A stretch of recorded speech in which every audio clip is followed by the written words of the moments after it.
ओम सदाशिवसमारंभां शंकराचार्यमध्यमाम् अस्मदाचार्यपर्यन्तां वन्दे गुरुपरम्पराम्. Okay, so let us start. Any questions, clarifications? We saw the 10th verse and a couple of verses after that. Some of you have responded to the questions that I have asked about what you envisage yourself after this text is over. Some of you still have to respond, so I'm waiting for it. I'm taking everyone's into account. Okay. Any questions, clarifications on what we are doing up to now? We saw the 10th verse and the first 3 verses of the Manasavallasa. 4 verses, sorry. First 4 verses of the Manasavallasa.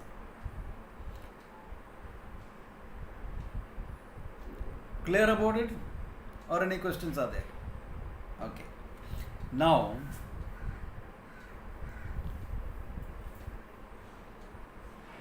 among traditional scholars, there is an opinion that Dakshinamurti Stotram was an Ashtakam before. Ashtakam meaning there were only 8 verses that Bhagavan Shankaracharya only wrote the first 8 verses, and the remaining 2 verses were added on. Okay. We don't know for sure by whom or what, even if that is true or not, we don't know. Okay. But Sureshwara has written, Sureshwaracharya has written the Manasavallasa on all 10. Therefore, we take it as all 10. Okay. Why this is being said is because of certain talk about Siddhis, Yoga, this, that, etc. Therefore, they said no, Ashtakam only. Okay. That's a little bit of a thing. I thought I will keep you informed of what the scholastic view also is.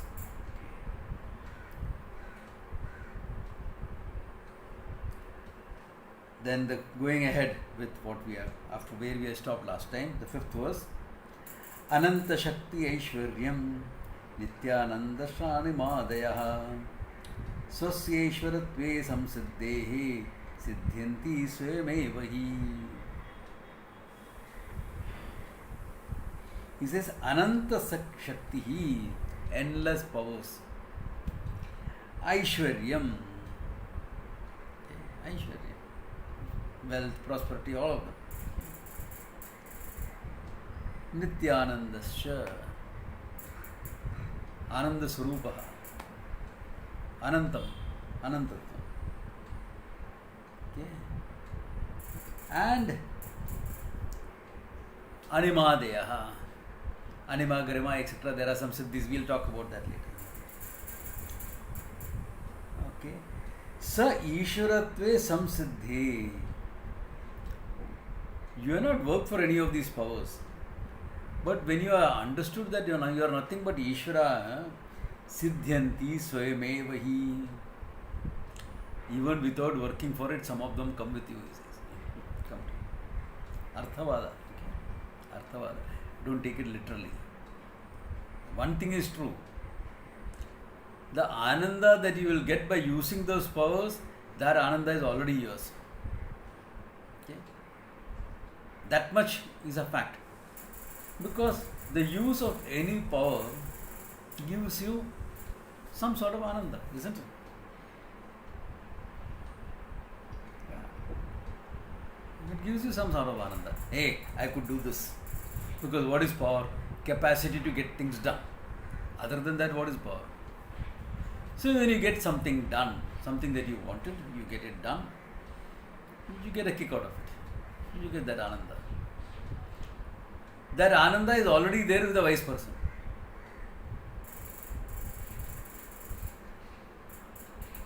You remember there was something called a calculus of Ananda?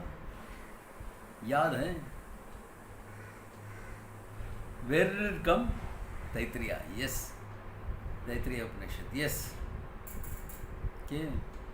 That all the wealth of the world, all the power, all the sadhu, yuvaha, good person, yuvaha, ashishtaha, balishtaha, dridishtaha, all that. Such a person, all the wealth is there. That is one unit of Manushyananda. Like that you saw multiples, all that belongs to the wise person, all that belongs to the wise person. Just to show that whatever Ananda is anywhere, your Swarup Ananda anywhere. So what does it matter?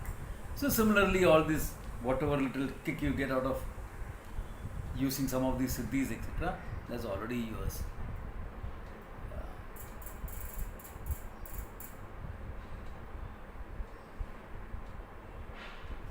Okay, but he says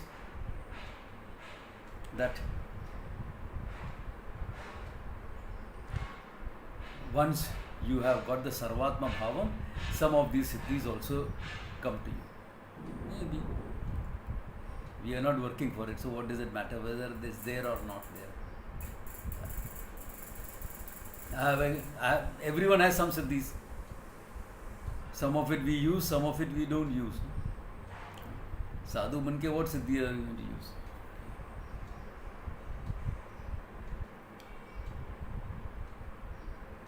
Okay, so there is nothing much, just statement this is. Okay. At the same time, don't take all these things too literally. Especially those of us who are coming from a strong yoga background. Okay, yoga background. Like I have met a couple of yoga teachers who were convinced that Pujya Swamiji had some of these siddhis. Pujya Swamiji would negate all of them, ruthlessly. At least I sort of give him some validity, okay, because it's there in the shop. Pujya Swamiji used to negate all of it. But I met a couple of yoga teachers who said, Swamiji, I am sure he had it. I said, okay, you can be sure. I am not sure. Okay. So, don't take it too literally. Then you'll get into your trouble. Okay. But it is good for understanding what the siddhis are, etc.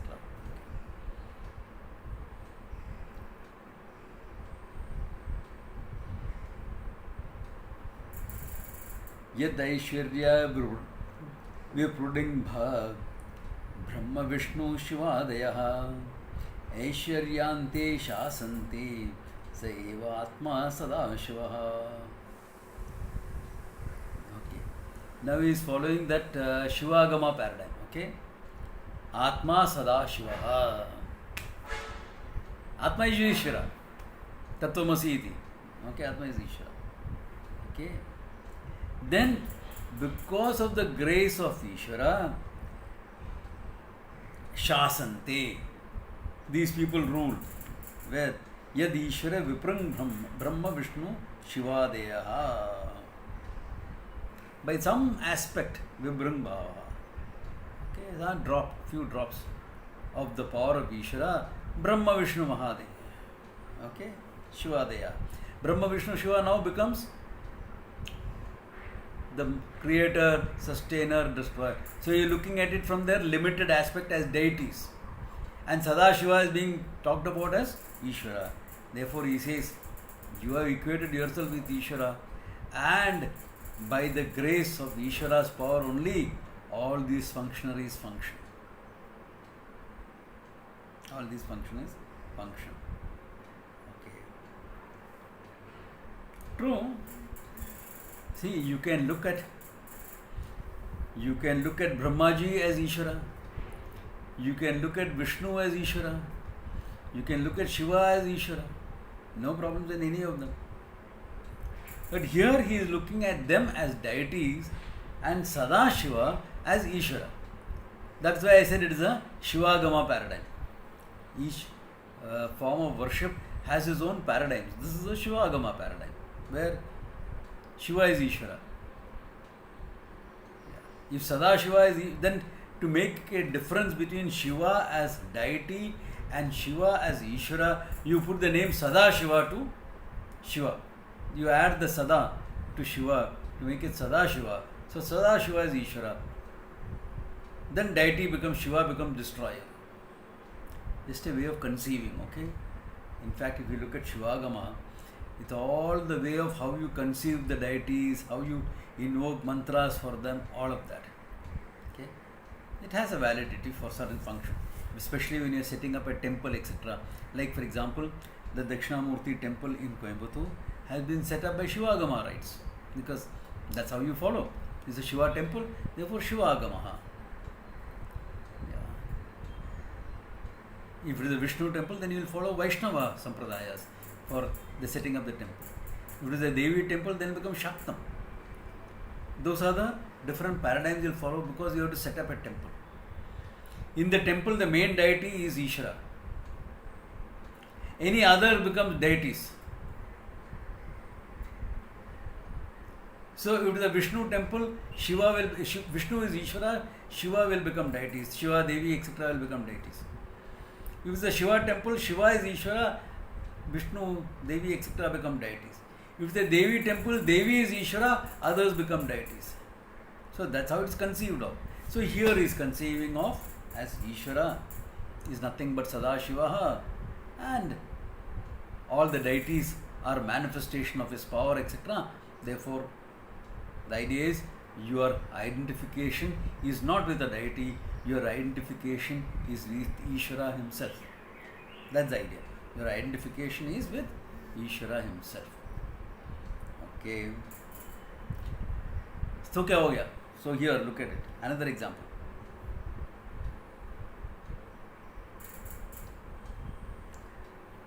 पुष्पम आनयन्ता गन्धः विनेशम अनुभूयते विना इच्छम अनुभूयते पूर्णाहं भावयुक्तेन परिचिन्ना विभूतयः पुष्पम आनयन्तः. The one who is carrying a bouquet of flowers. Okay.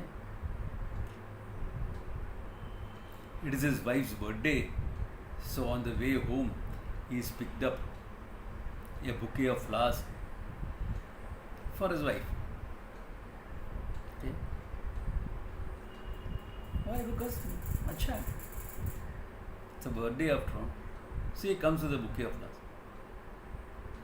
Now the bouquet is meant for his wife, but as he is carrying it, he says, "Vina ichham gandaha anubhuyate." Even though he has no great desire for the fragrance of those flowers, vina ichham, he enjoys it. Whether he wants it or not, he enjoys it. Supposing he is picking up the flowers instead of for his wife, for puja. When you are picking up flowers for a puja, you are not supposed to smell it before you offer it to the Lord. Okay? And after it is offered to the Lord, you take it to your eyes before you smell it. This is the culture. You are not supposed to smell it before you offer to the Lord. But there is this huge basket of flowers with you, you are carrying it for the puja. Vina ichha, without any desire, you cannot but help get the smell, isn't it? Correct or not?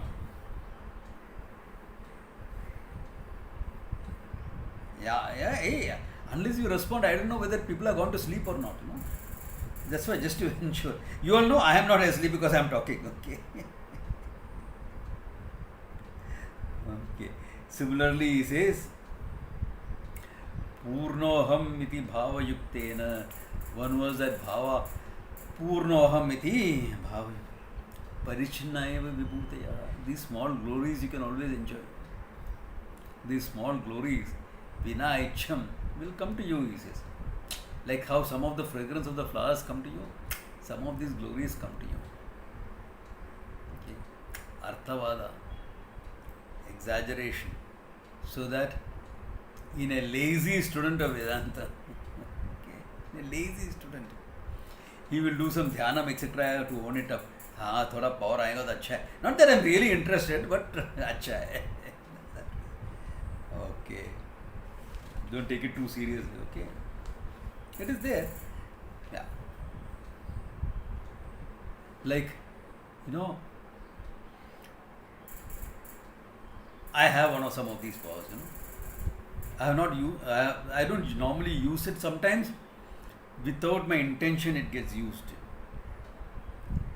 Like how this, Purnavamiti Bhava Yukta, without my intention gets used. Last 3-4 months, it has not happened at all. Because you're sitting at home now. Okay. Very often it happens. I'm going to my class and I see a bus standing there and I think I'll catch it. The moment I think I'll catch it, the bus moves away. It is transported away by my mere thought. Okay. So that way. ऐसा सिद्धीस हो जाते कभी कभी. बिना इच्छा, definitely, because my इच्छा was to catch the bus, not to miss it. Okay. So ऐसा हो जाता है. Has the group got it? Okay. I don't know whether you have not got it or if it's a live class, I can. Yeah.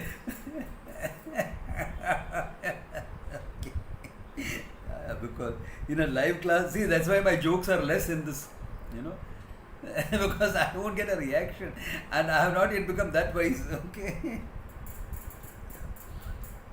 If you have noticed, all my jokes, etc., are less in this class. Because now, what's the point in cracking a joke? I don't know whether people have got the joke or not. Yeah. Therefore, okay. Now, alright, after having said that, he says, he is going into a little bit description about the powers. Now, I know we are not interested in these powers. But at the same time, it's good to know, to be informed about these things. Therefore, this is also there. Okay.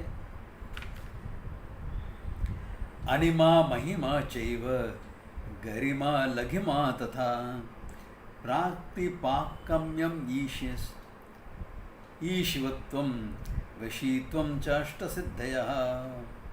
Anima mahimadi, they are the ashta siddhis. What is that? Anima, to become small. Okay. Mahima, to become vast, big. Anjaneya had it, Hanuman had that, all the Ashtasiddhis he had it. Could become small. When he entered Sri Lanka, he entered as small as a cat. Though normally lamba chauda admi tha, but when he entered Sri Lanka, he entered as small as a cat. And when he flew across to Lanka, huge Mahima, huge form. Garima, heaviness. In combat, he wanted to be heavy very often, at least his hand to be heavy. Or 2.5 kilo ka haath, Hanuman was not 2.5 kilo ka haath, okay? Hanuman was 100 kilo ka haath. Okay, heaviness. Ligama, lightness. Yeah, lightness. Okay. Then, Prapti, range of vision, you can look into the future. Prakam yaha, freedom of will. Ishitva, the power to command. Vashishva, the power to control. These are the Ashtasiddhis. Each Siddhi we'll explain, so we'll see it at that time. Okay? Eke Prapti. Prakam, Ishitvam, Vashitvam cha Ashtasiddhya. Vashikaranam, etc. Ashtasiddhya. These are the 8 Siddhis. When you look at all that, many people say, थोड़ा मिलेगा तो अच्छा है. ठीक है, बैठ के ध्यान करो. Aham Brahmasmi iti dhyanam do, then you'll get it.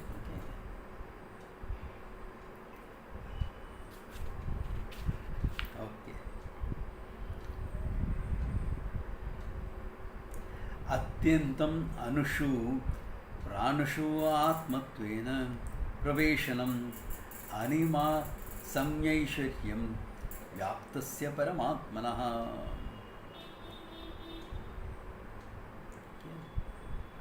Now, if you look at the definition, he slightly made modification here to indicate all these Ashtasiddhis are Atma Swarupa. He says, Atyantam Anushu.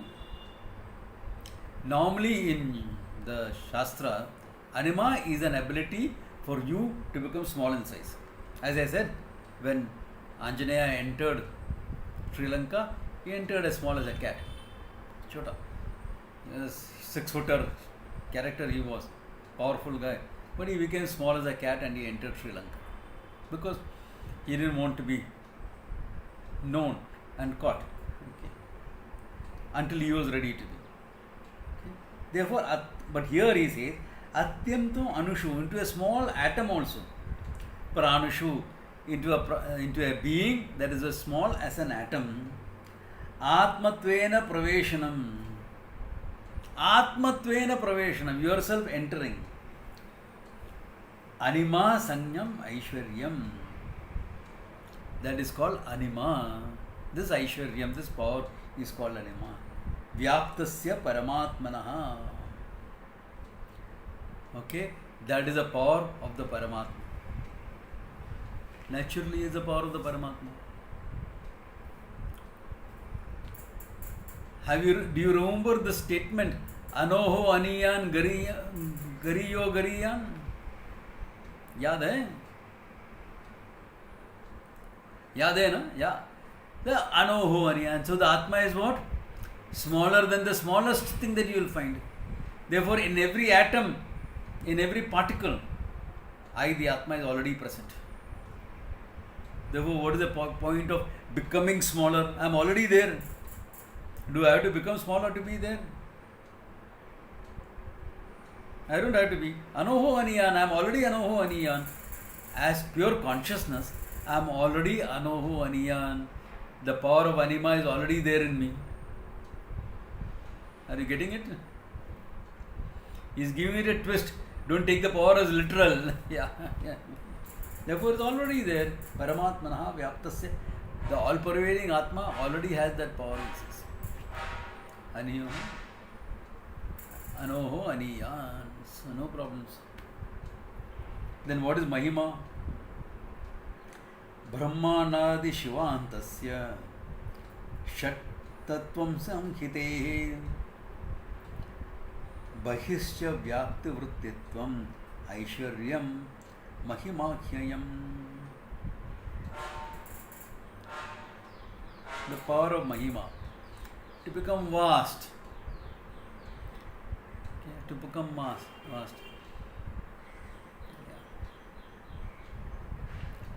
When Hanuman was battling the Rakshasas, became huge.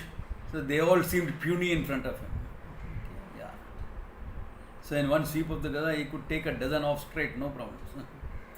Mahima. Here is what? Brahmanda, the whole universe. Sadashiva Antiyeshu.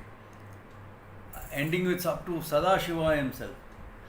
36 principles, 36 tattvas of the Shivagama. 36 tattvas. We have seen that earlier, second chapter. Okay. Bahipsha Vyapya Vrittitvam is Aishwaryam called Mahima. Therefore, why do I have to become big? Physically, I don't have to become big. I, as consciousness, pervade the whole universe. Mahato Mahiyan. There is nothing bigger than me anyway. Is there anything bigger than me? Mahato Mahiyan. Brahatvad Brahman Rumba. I am the big limitlessness. Anantam is my nature. Therefore, Anoho Aniyan, Mahato Mahiyan. The power of Anima is taken care of, the power of Mahima is also taken care of. No yogi with the siddhis of Anima and Mahima can become like this, like the Atma, Anoho Aniyan, the smallest thing you can think of smaller than that, and Mahato Mahiyan become as big as a whole limitless space, etc. No yogi can become that. But that is my Swarupa. Anoho Aniyan, Mahito Mahima. Therefore, Anima Mahima is there already with me. I don't have to strive for it. That's the idea. That's the idea. I don't have to strive for it. It is there. Those powers are there. I don't have to strive for it. It's already there in me.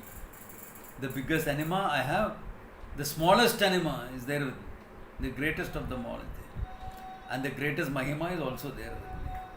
I am limitlessness. Therefore, as I am present here on this planet, I am present in every planet in the galaxy. What greater Mahima can be there compared to that? Therefore, Mahima also taken care of. Okay? I'm there in heaven also right now, okay? As consciousness, I am there in heaven right now. In hell also I am there. Yeah. In every loka in the universe I am there. What's the problem? Because in fact, all the lokas exist in me, I don't exist in them. All the lokas exist in me, I don't exist in them. Where did we see that verse? Where? In the Gita.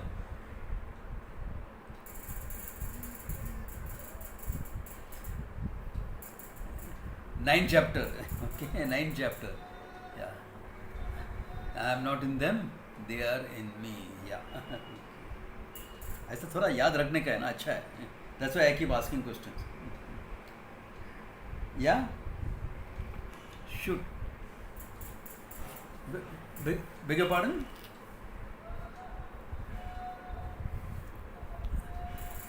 Not really. Not really, because that Krishna was showing a form to Arjuna. Okay, therefore that doesn't come under Mahima. Unless you saying it's Ishvara's Mahima. Yeah. You can say it that way. Yeah, Ishvara's Mahima you can say. Yeah. But not the power Mahima that they talk about. Even what he is talking about here is not literally the power that you talk about as Anima and Mahima. No. He is talking about the nature of this consciousness, nature of the Atma, nature of Ishvara.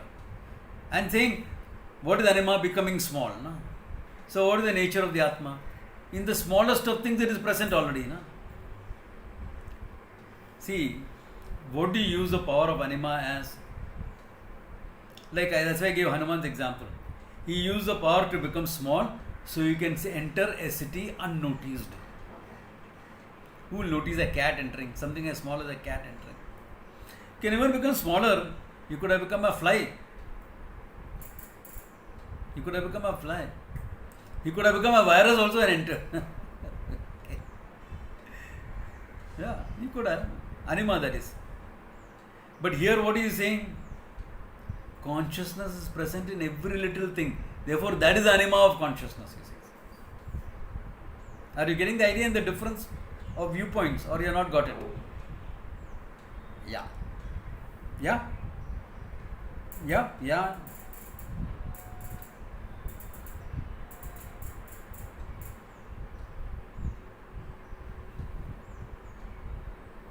Yeah, means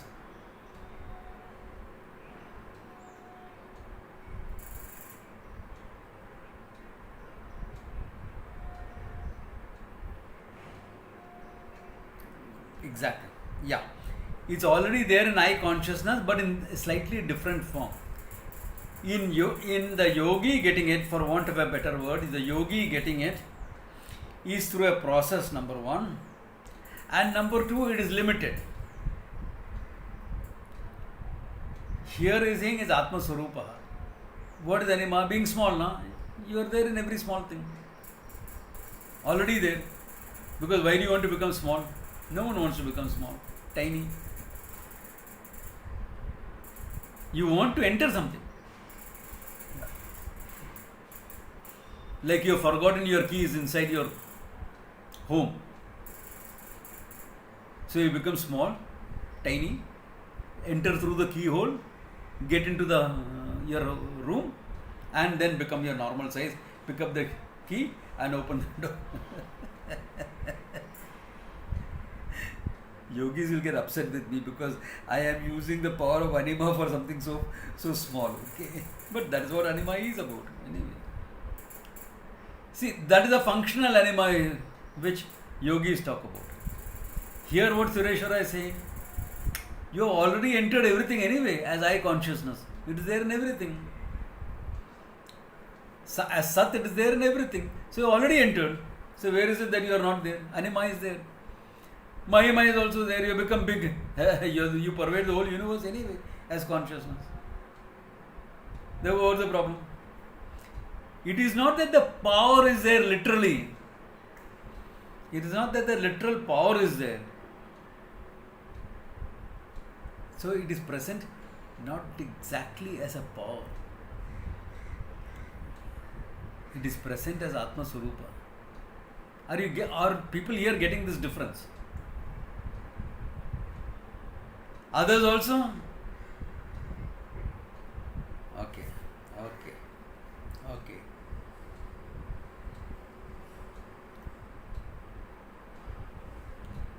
Okay. Then he is taking Lagima and Garima together.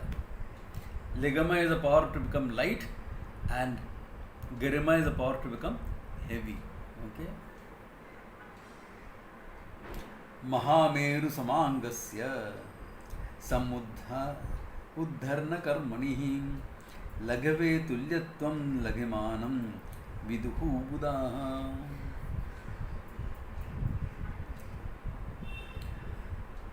Mahameru Samangasya, huge man, like a Mahameru, not literally, Arthavada, huge man, sitting down there.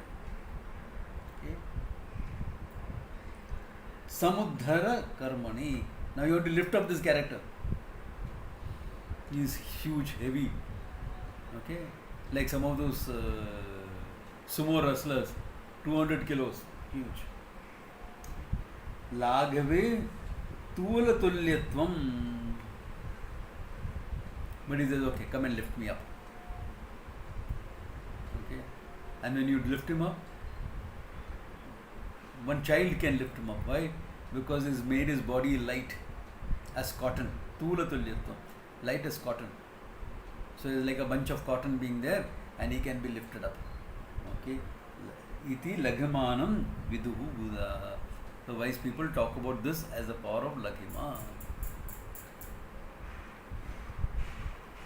Okay, this is literal power. You can say that there in the Atma also. Why? Because the lightest of things also the Atma is there. In the cotton also Atma is there.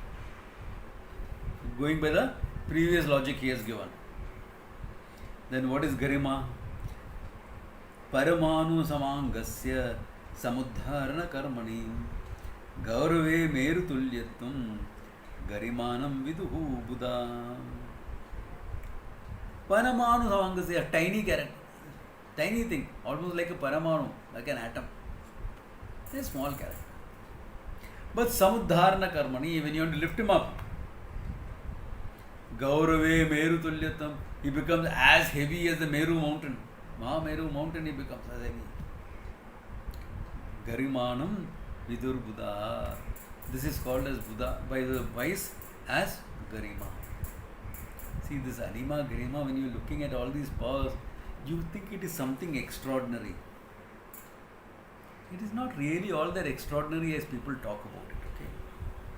Okay, Anima and Garima may be because, Anima and Mahima may be because there is an expansion involved. Okay, but in this Laghima, Garima, no big deal. No big deal. Many people learn to do this, to tread lightly, so that you barely leave a footprint on the sand. Next camp, when we have it at this place, I will show you all how to tread so lightly that you don't leave a footprint on the sand. And Garima, you are so rooted to the earth that nobody can shake you off. Nobody can shake you off. Yeah. These are all the stories that go around, okay? But see, when you say stories, you will say, oh, Garima, huge became, nobody could lift him up. Yeah, but you are so rooted, that's all part of rootedness. You are so rooted, you are so heavy. It looks as though you are connected with the earth, so it is not possible to lift you up. To a small extent, these are developed by people without too much of effort also. But no big deal. It's useful only for certain functions, not otherwise, not for the common person.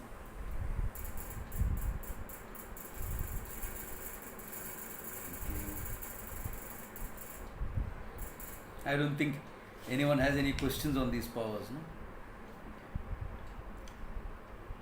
Then, Prapti, your vision. How you can know things, see things. Patala Vamsina Pumsaha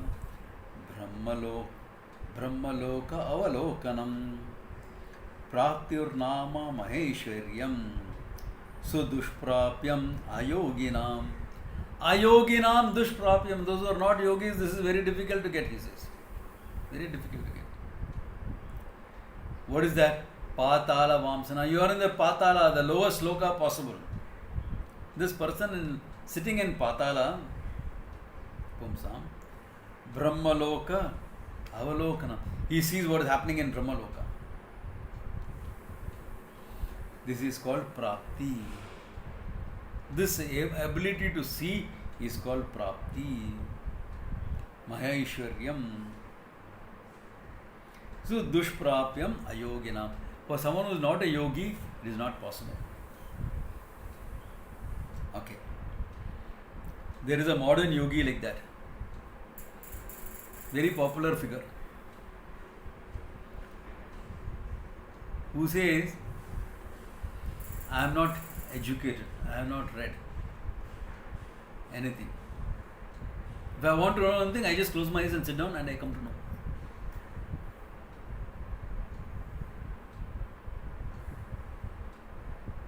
Therefore, you come and meditate, I'll teach you meditation, you will also be able to do it. But I have not yet seen any of his students being able to do it. Okay? Where Sarvatma Bhavam that my Guru taught, there are 350 teachers who have been teaching that. And I'm sure a lot of the students have got it. Okay? Meaning the grand students also got it. In fact, some of the grand students have become teachers. But this yogi, I have not seen anybody else getting it. And it conflicts with the idea of pramana. Correct or not? For knowledge you need pramana.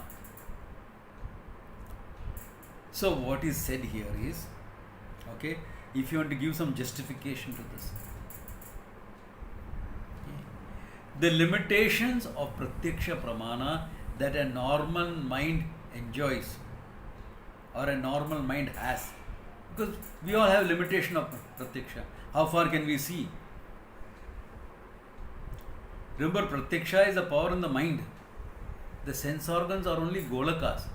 Therefore, our golakas in a way enable the mind to see. At the same time, the golakas limit the mind to see. I am sure my perception is much more than my eyes give. Why? My eyes have to be helped with these specs. So because of the spectacles, my eyes can see better. Why? My power of perception is in my mind, that is functioning through the golakas called eyes.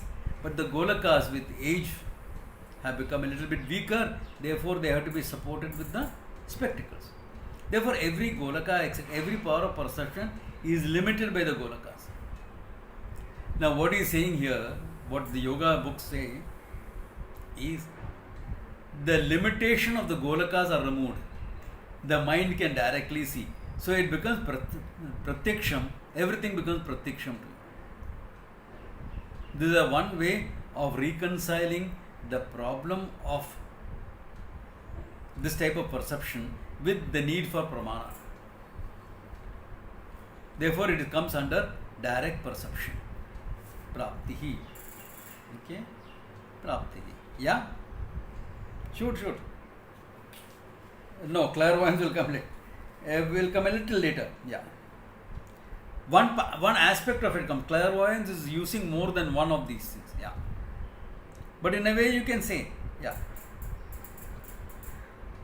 Yeah, it's something like, no, but that is because she gets messages from her mentors, etc. All that thing. That's different, yeah. And some of them, yeah, would come under this. It's not exactly clairvoyance, that's an foreign term. Prapti. So if you do some meditation, etc., you get this.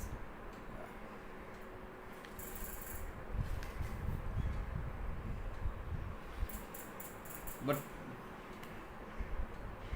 why do you want to know? You know, one of the, this Prapti power I have to specially speak because people will like it. Because we are all knowledge-centered people, isn't it? We all want knowledge. The problem of using this power is, you think, whatever you think is true. That is the flip side of this power. Because you're looking at, you're seeing it. But remember, when you are seeing something, there can be prama, there can be brahma as well.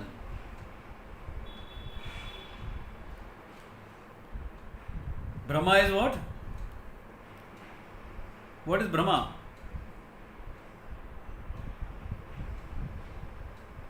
Adhyasa.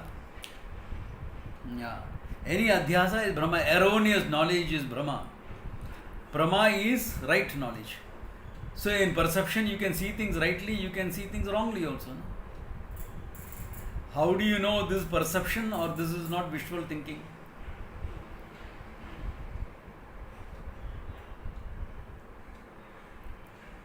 Therefore, the limitation of this power is that the yogi can think that whatever he sees on this is true.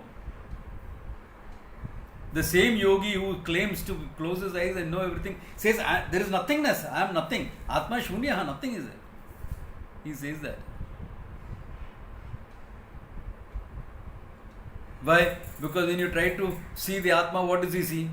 He can't see. It is agrahyam. It can't be seen by the sense organs. Therefore he sees nothing. Therefore he is saying nothing is the truth. Are you seeing the problems involved in this power, prapti?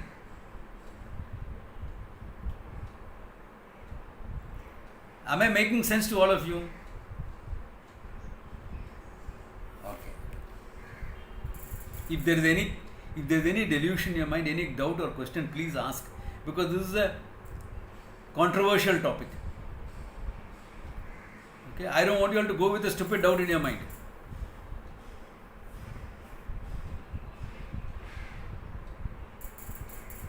No, it's all functional. Because siddhis means functional. Maybe laukikam, maybe alaukikam, but they are functional.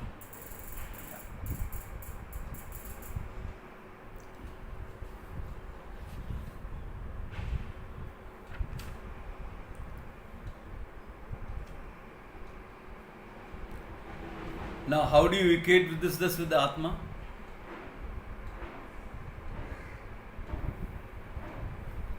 Every knowledge that is there in the world about anything is manifestation of what?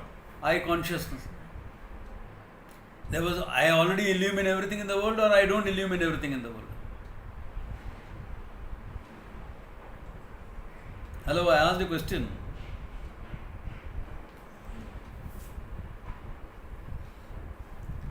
Do I consciousness illumine everything in the world? Therefore, you have the power of prapti as far as the consciousness is concerned or not? Nothing is away from consciousness. So, when the Vedanta looks at it, he looks at it like that. That's why it doesn't work for any of these powers. Okay? But if somebody wants to work on it, work on it. Akasha gamanadi nama anyaptam siddhi sampadam swecha matrena samsiddhi prakashamyam abhidiyate parakamyadim abhidiyate.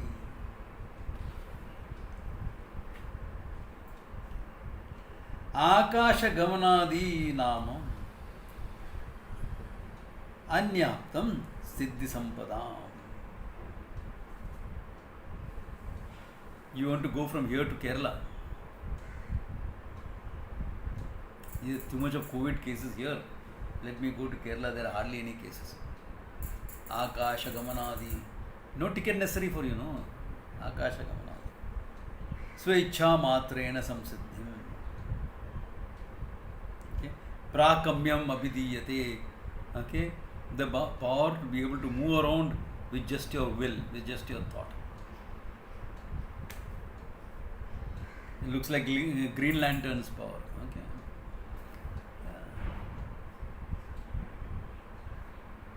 That's what they say when Shankara received the news of that his mother is on the deathbed. He flew from where he was to be at his mother's bedside so he could help her go in peace, because the commitment he had made. Kahani hai. Maybe true, who knows? Fact, fiction, everything gets mixed up sometimes. So, but this is supposed to be the Siddhi. You don't have to spend for a ticket. But visa you will still need. You will have to enter through the airport. And they will ask you, where do you come from? Which flight were you? Gadbad ho jayega. Then you will be arrested for illegal entry into states. The only thing is you'll be able to disappear from there and come back. Yeah. Very कम याद है अभी. But as far as Atma is concerned, not a problem. Why not a problem?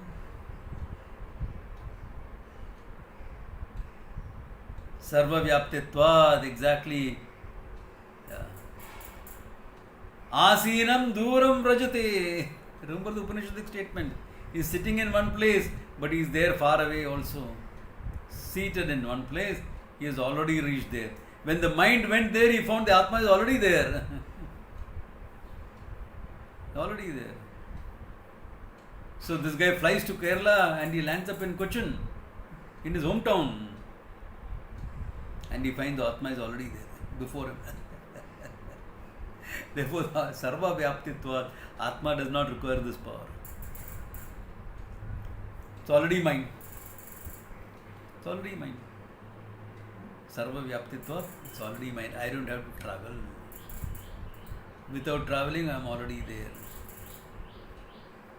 That is the absolute standpoint. This is a functional one. Okay? So, when you are presenting it, both are mixed up together. Both are always mixed up together. The functional and the absolute. Now, because, why is Sureshwara saying all this? This looks as though a come down. It's a come down after all the Vedanta he is talking, isn't it? To talk about all this. Because he used yoga as sadhana. In the previous verse, he used yoga as a sadhana for preparing your mind. Following the same paradigm of yoga, he is saying these powers are possible. Only because of that, not because of anything else. Okay? Not because of anything else. His intention is not to make the students of Vedanta work on these powers. His intention is to motivate you towards moksha. Moksha is the goal here, not these powers. Powers are not the goal. Moksha is the goal. And if moksha is the goal, these powers can be a hindrance to you. Why? You can get attached to them. You can get attached to them. The more you use them, the more you will get attached to them. The more you will find it difficult to have objectivity and vairagya. Like to this, for example, to this yogi who says, if I close my mind and I can know everything. How difficult will it be for him to understand that a pramana is necessary to know the truth? Let us take it. Let us take this case of this yogi who says, I know everything, I just have to sit down, close my eyes, I know what it is. In yoga they say it's a mixture of dharana and dhyanam. You focus on the object, become one with the object, and you know what it is. Now to that mind, who has gained insights into so many things in this manner, to that person, if I want to present moksha and say that you have come to, you need to know the truth, you need to know yourself. For that, you need a pramana called Vedanta. How difficult will it be? No, I don't need. I just have to sit down, close my eyes, because after all, myself, I look into it and I'll see. How will I convince him? How can he get convinced himself? Forget me convincing. How can he get convinced himself? It's very difficult, na, for him. Right or wrong? Are you all getting this? Because he will sit down, okay, I'll say, okay, try to know yourself. He will sit down, close his eyes. Dhyan mein baith gaya. I. And he'll send his mind where? To himself. But the Atma is not an object of the mind. If the Atma is not an object of the mind, it cannot be objectified. Therefore, this type of perception he cannot do. If it is an object, I say, hey, I think there is a tumor in your body. You were a smoker before, there is a tumor in your body. Tumor? Me? Not possible. Look. You can look into it. Are correct? In this position, in this sphere here, there is a small tumor. He can say that. Why? Because the tumor is objectifiable. But how will he remove the tumor? For that he will have to go to the doctor. Allopathy, Ayurveda, whatever he believes in, Siddha, he will have to go. But how will he know the Atma? He goes within. You go within, what do you see? Nothing. Atma is not available for objectification. If Atma is not available for objectification, he goes within, he will see nothing. Other than the mind, etc., etc., etc., etc. When he goes about negating, nothing. Therefore, you have to say Atma is nothing, and he says that.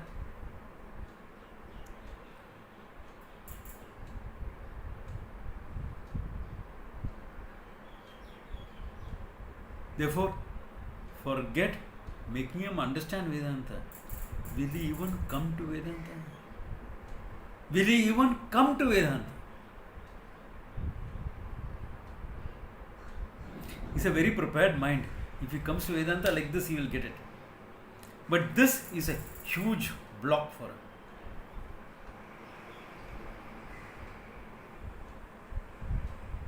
Are you getting what I am saying, you guys? Yeah. Can you see? Yeah. It's a biggest block. In fact, I know this guy. Sorry, I didn't see that. Whatever someone posted some as a chat. Can you do that again? I didn't see that properly. Okay. Now look. Same reason why Nirguna is Upasana is not possible. Correct. You can't do Nirguna Upasana. Nirguna has to be Jnayam, not an Upasana. You can do Nididhyasana on Nirguna. Correct. So, for the same reason, he will not be able to see himself. Even him coming to Vedanta is doubtful. At the same time, remember, as a yogi, you cannot get these things without Samadhi experience. Without practicing Samadhi, you won't get. So, he has got Samadhi. So, some experiential feeling that I am one with everything is there. Therefore, he thinks, I don't need it also. You are talking of oneness, I already feel it. I have already experienced it. Not a matter for experience, a matter for recognition.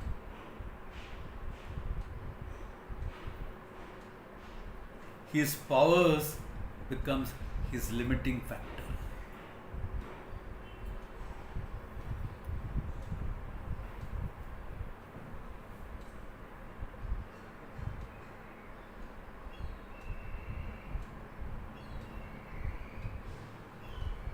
Dvaita, everyone understands, Baba. Dvaita, everyone understands. What is there to understand in Dvaita? You start with Dvaita. Huh? I didn't say he is seeing oneness. I said he has got some sort of experience. Yeah. There is no oneness he is not seeing. He cannot see. He cannot see. Yeah. Therefore, such a brilliant mind. But that brilliance itself becomes a block for understanding Vedanta. That power itself becomes a major block for understanding. Forget trying to understand him. Even coming to study Vedanta will be difficult for him. Though I know one thing. He sent some of his students to pick up Pujya Swamiji's book from our ashram.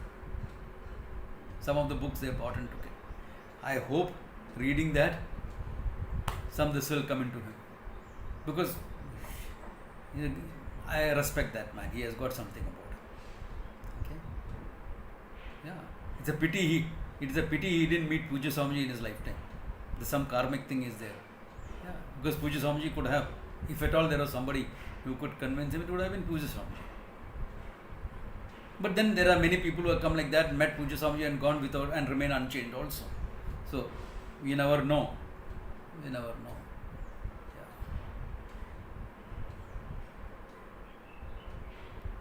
Because all the non-traditional teachers who believe in experience, you will find it very difficult to come to Vedanta. Another teacher who came to him like that was Muji. This name I can mention because public knowledge. There is a teacher called Muji. Tvampada Lakshana is very good in explaining. Very nicely he explains.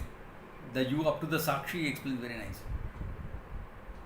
And he used to have a camp in Rishikesh at the adjoining ashram. Santananandji's ashram. He came and met Swamiji. But he couldn't relate. By that time, Pujya Swamiji was just 1 year before his Samadhi. So he couldn't talk much or elaborately or something like that. He couldn't relate to the fact that you can teach about consciousness. No, consciousness cannot be taught. Awareness cannot be taught. It has to be developed within. Big block. The bloke really has a big block, okay? Yeah, that bloke really has a big block there. Yeah. But in the yogi's case, this is a big problem. This is a big problem. Yeah. Yeah. No.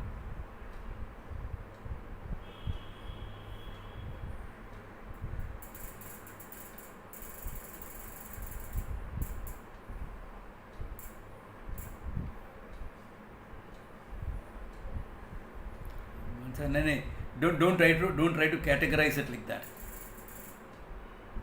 There is an experience there. Like when you sit in Samadhi, there is some sort of experience of not being bound by your ahankara because your ahankara disappears. Like in deep sleep, there is no sense of limitation in deep sleep. No? And Samadhi is considered like conscious sleep. You're conscious. Therefore, the limitations of the ego you have dropped. Therefore, there is some sort of experience of freedom. Not enough, but some sort of experiential thing is there. Many often people mistake that to be moksha. The yogis make the mistake of mistaking that as moksha. Instead of recognizing I am limitlessness, they take the experience of limitlessness as moksha. Whatever little experience they have got. I am not saying it's real, true limitlessness, but they have dropped the ego. Consciously they have dropped the ego. Therefore there is some ananda, etc. in that. So that is mistaken and that becomes the block. They think that is moksha. Why? Because exactly like how a scientist has a great block. What the great block a scientist has? Science will discover everything. If it is not scientific, it is not true. So by the very definition of scientific, the definition of science and his identification as a scientist is so high, he cannot explore into any non-scientific discipline.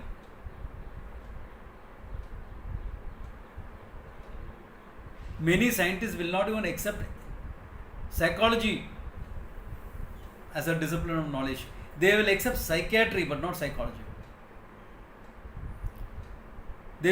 Economics is not a science. Yeah, but he couldn't do any more research in that university because of economic reasons. Funding stopped.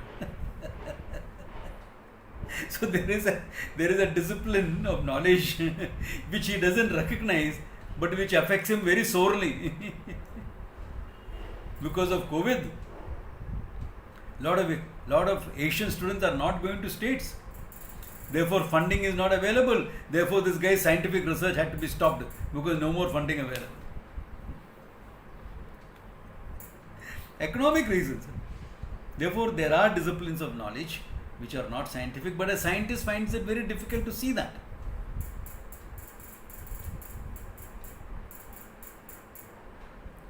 Similarly, the yogi has the same problem. This yogi I'm talking about, who has that vision and he just has to close his eyes and see things. That kind of a guy will have this problem. To accept another means of knowledge other than your five means, other than your five pramana, to accept the sixth pramana and see that that is what will give you moksha. Huge block.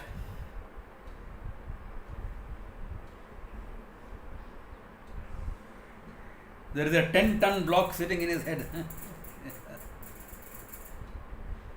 Unfortunate. Now, people here, do you understand why Pujya Swamiji would be so dismissive of yoga and other disciplines that talks about all these siddhis? Because he didn't want any one of us to get trapped into those things. Therefore, he would be dismissive even at the cost of his health. Right, Falguni? You could have helped him so much, na? Yeah, but even at the cost of his health, his love for his students was so much that he would dismiss, because he didn't want any of us to get stuck in some of these things. That's what he was. Okay? Yeah. So think it over. If you have any questions, we'll go into it next time. Good place to stop. Probably next class or the class after that, this text will be over. Okay. I hope, I don't know, all of you have got that notification for 15th of August, what we are planning? All of you got that, na? For Pujya Swamiji. Okay, I'll put it up in the group again. It should have been. You're not on our mailing list? Of course you're on our mailing list, Anand. Okay, there must be something. We'll just double check that. Okay. 15th August we are planning, I'll mention it also. 15th August we are planning to have a celebration of Pujya Swamiji's 90th Tithi. We'll celebrate it. It is not exactly Tithi. Tithi is on 8th and 9th, where Aim for Seva is having a celebration. But we'll do the celebration slightly differently on 15th. We will do that, which is his date of birth. We'll follow that and do it. And then end of August we'll have the camp. Those details also will come to you. If it has not already come. I think it has already come.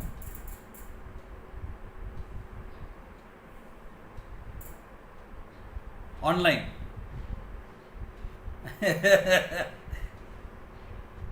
2 Saturdays and Sundays. 2 weekends. Full. Yeah, 2 full days. We will send you all the details. Huh? We are up to it. Are you up to it? We are up to it. Are you up to it? Yeah, exactly. Exactly. Kiran has already emailed. You all have got it. Look at your emails. Exactly. The timings, everything is there on it. Yeah. So, all the details are there.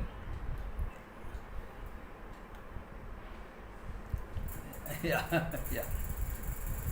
And I will put up all the details on the group, this thing also. Yeah, we will do, I'll do that, don't worry. Yeah.